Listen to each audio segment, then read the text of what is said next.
atoke kanyo bende paro no biro bedo ng'ala manyime mar rakruok kod mibadhi e pacho kae kaka dwarore mar mondo mi ponono mibadhi orume e pacho kae mar mondo mi piny Kenya obed maonge mibadhi moro amora. Inyanya kwang'iyo gik ma nyaka sani osechako timore. Joyce, kidwaro ng'eyo pach ker, kendo kidwa ng'eyo kuma ker ochung'ie e wach moro amora, kik ichik iti ni gima ker wacho. Chik iti ni gima jok moluore wacho.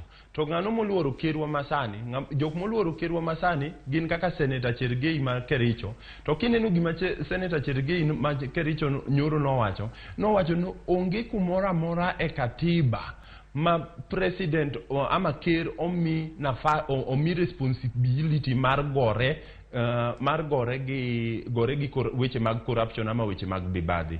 Mano statement no kawuok kuom senator mobedo aligned gi president, mano ndipo wang'en duond ker ema wuoyo. To ka duond ker ema wuoyo to ker wuono, ng'at ma wuoyo on behalf of ker wuono osewacho ni onge e katiba kumoro amora mong'is ker nogore gi corruption, ng'isi kuma wachomo kaka jopiny, kendo ng'isi ka jotendwa jok ma oyier bokete e position mag responsibility